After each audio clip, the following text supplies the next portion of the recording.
video culture, and I'm your host, Derica Dahlia. I'm here at the Fashion Institute of Technology in New York. The topic today is there such thing as black style? The moderator for today is Iman. Let's check it out. Fashion, as we see it in magazines, always starts in the street.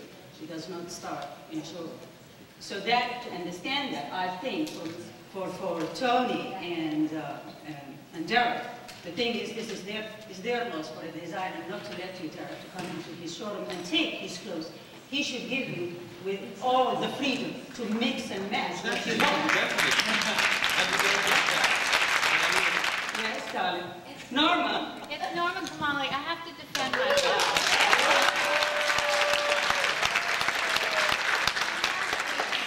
I think you're absolutely right, and about reaching out to black designers. And I think you all have to train children to get an education, to learn how to do the art of design and construction. And I am doing it. I would like you to know, as Constance knows, I am working with children in the schools, fashion industries, FIT, but mostly public schools, minorities in public schools, and getting them connected to this world. And you guys have to do it too. So I'm not terribly the bad guy here. No, you would never know. Never. But I mean, and I do enjoy working with great people and working with black artists, and my customers are of all color, and I'm very happy that blacks like my clothes. But I do agree, you have to bring strength to your community. The black community is getting more and more power, more and more money, and you're buying more and more expensive clothes, and then the cover of Vogue will be black because it's all about money. So it's really in your hands, and I'm happy that you like my clothes, so I would like you all to be successful. Once again, I'm Derica here with Tony Shellman, founder of Mecca. First of all, let me tell you, he has a new line out, and Tony, I would like you to tell us a little about your new line. Our new line is ENYCE, which is the phonetic spelling of New York City. NYC, which is, if you look at it, it's ENYCE, NYC. It's more of a upscale young men's contemporary sportswear line. Okay. I'm going to go to the topic, what we were talking about. I know we touched a little bit on race being an issue as a designer, being black and so forth. Right. What do you think about age since you're young, since you're a young designer? What do you think about age? Age is not too difficult, but it's definitely an issue because of being a young designer, everybody pigeonholes you into a particular style of clothing. And as we moved on from Mecca being our first project, being extremely of a younger marketplace, we moved to ENYCE, which is a lot more contemporary. Age, it's a tough one because age plays a part because we're trying to not just do, let's just say, a hip-hop type styling, but more of a contemporary styling. And age definitely pigeonholes us into a particular type of styling, which is a tough one when you see what I have on, which is very contemporary, from a yarn dye velour to a velour denim pant. It's a tough one because we create, contemporary garments, and it's hard to get that exposure because people don't look to you for that. They look for you for the jeans, the T-shirts, the caps, when we make a lot more products than that, a lot, more products. You all have a new spring line coming up, and I'd like for you to touch on that also. A new line coming out is Spring 98, ENYCE Spring 98. It's in stores now. You can find it at Macy's. You can find it at Active Warehouse, Transit Downtown. You can find it in a Dr. J's. You can find it in Fred Segal Melrose in LA, Fred Segal Santa Monica, Sharon Segal store, which is a really cool store. Spring is a lot of new fabrics and new textures. What we've done is we've kind of scaled down fall fabrics to create new spring fabrics without necessarily using a spring fabric. So what we've done is we've taken and created a velour, which is generally a fall fabric, and created a lightweight velour for spring, which is fun, it's comfortable, it's good to wear, it's really cool. We brought in corrugated terries. We just brought in new retro fabrics that kids have been wearing for years, or should I say the older cats, and we kind of scaled it down because at the end of the day, kids are looking for a new resource. They're looking for new fabrics. They're a lot smarter, a lot faster, a lot sharper. So we, being part of the younger generation, we try to create that within the spring line, from new double ring spun denim to cargo shorts to military cargo shorts that aren't necessarily military through fabrication of print, but of style. And we're trying to just create new ideas and come up with different types of fabrics. We're not so logo driven, more product driven. Focus on the young kids, or are you also trying to focus on the more adult age? We focus on a style, not so much young or older. We focus on a particular style. For this spring '98 coming out is more of a camp style, where you have, like I said, terries, you have velours, you have denim, you have cargo, you have broken twill, you have different new fabrics for '98. That's what we're focusing on for spring. At the same time, we still have the flavors. The bucket terry had a lot of different new flavors for spring. So we don't necessarily focus on age, but we focus on style. And I guess our style for, I say spring, and I'll even add summer. Like summer's a really big cabana type season where we have like Hawaiian shirts, a hibiscus type shirt. We really get into really a lot of new flavors and new styles versus the age. Okay.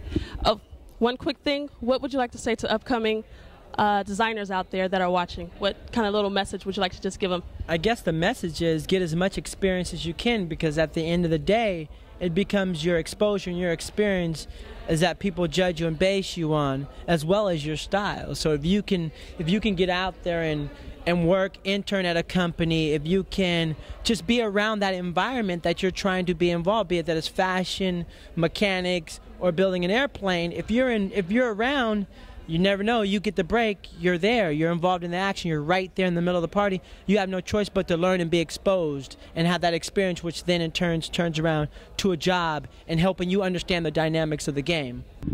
What's up? This is Tony Shellman from ENYCE. Welcome to Video Culture. We'll be right back with you. Hey guys, I'm here on Video Culture, Erica Ewing, here with Derek Kahn. Now, Derek Kahn, to those of you that don't know, is the man who's in charge with the image, or let's say magnifying the image of artists. Artists like Sean Puffy Combs, Mary J. Blige, Lauryn Hill, should I say more? Derek Kahn, ladies and gentlemen. Hi, how you doing, Erica? So we're here with Derek. Derek was here on the panel this evening, and it was a rather heated discussion, wasn't it, Derek? I know it suddenly changed all around from me being accused of not helping out my brothers. I mean, Derek got beat up this afternoon, okay? He got beat up, okay? The problem was, or let's say the question on the floor was, many of our black artists who are making a lot of money in record sales are not utilizing black designers. And here, Derek is a stylist. He's in demand. He has a hard job, a lot of egos, and he's saying that they're just not available. So what the basic problem was, quite simply, I would give anyone, anybody a break. I'm definitely not colorblind. I mean, I'm black. And and what happens in a sense like this is I look for vision. I want to treat my co-workers and everybody else with the angle that I look at something, which is from an artistic view. I look at what I think best on my artist. I do not look at my artist and say, okay, Mary would look wonderful with her dashiki scarf by X and X. It's just not goes like that. I basically try to envision, like for instance, I just met this wonderful young designer you're wearing. I love the look. I love that feel. Now I'll come after you because you show me what you do. I don't get this from black designers. I don't get people coming up to me, and I work so hard basically that a day or two preparation for a video is what is needed. In most cases, your budget comes in a couple hours before. So you have to create miracles, and most of the black designers are not up to the level. There are of course exceptions, but most of the design houses that are for black designers are basically not up to the level yet where I can overnight get things done. And of course it's all about financing and getting your name out there, and I would love to promote it, but you have to understand my scope. I work in a very tight framework of time, and I need the highest professional things to help to get. And what I want to say about that is not just the financing that African Americans come against in this industry, but also it's almost about education. I mean, if a Puffy doesn't know about Michelle from Busy Sisters, whom that's what I'm wearing this evening, I mean, would he request it? No, obviously, he has to be exposed to it. But the good thing is that he surrounds himself, and most artists surround themselves with people who do have a sense of style and who do have a sense of what's going on in the streets. And you have to have that identifiable trait. For instance, I couldn't put him in something tight and different. It's just not him. We have to adapt his personality to his style. And his previous style, like June Ambrose, who keeps working with him constantly, gives him that hip-hop flavor. I'm here to try and give him another side of it. So there is always that blend. But the hardest problems come in again is how accessible designers are to us. And what also I think is important is that even though Derek Kahn is the designer for Puffy, Mary J. Blige, Lauryn Hill, that does not always give him that acceptance in the Caucasian community. I mean, like he said, Dolce & Gabbana, he can't even get into that showroom. Now, and we've literally made them famous. We literally put them on the on the map. I'm sorry, with Salt and Pepper. We were the first to introduce those designers there.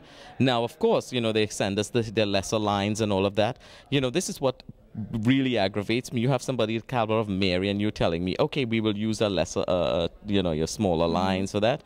You know, no. You know, so this is why at the stage we're in now, I really tend to look at designers and my relationships with them and who I'm going to really promote. You know, because basically we have given them a foundation. We have overexposed, and we've totally done incredible work with Tommy Hilfiger, of course. And you know, you see because they constantly help us. They send us things, and then of course Tommy's a white man. Now you find we try to get items from other designers. For instance, if we call up according to the artist, then most of our black artists are not good enough for a lot of our designers. And that's very important because, you know, not good enough. You know, you look at they will never tell you that. They'll tell you, oh, can you use like our lower lines? Oh, is this a rap thing? You know.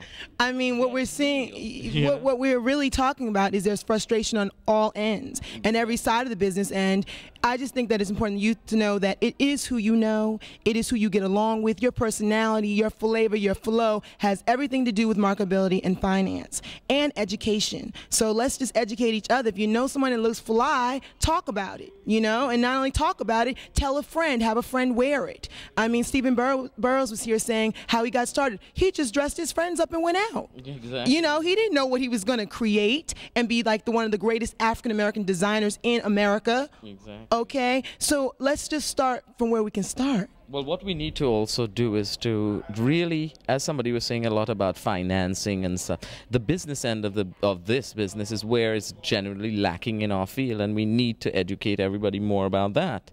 So definitely, I'm in a position now that I can, you know, help promote the lines, but again, the structure is just not there. I need 2 days before I need a major showroom to run through. Most black designers just don't have that capability, and this is where we all have to try and you know, help that situation. So both of us are like sighing, having a deep breath, and saying we're just back to the same thing. Exactly. Okay, and we got to educate each other, and we've got to get that money, and that's marketability. Okay, so again, I'm here with Derek Kahn. I'm so excited to be next to you, and he approved of me. I was fly. I had the flavor. I had it going on. All right, so look for Derek Kahn and his new line and what he's going to do with Lauryn Hill. So stay tuned to more video culture. Thank you, Derek. Thank you, Erica. Oh.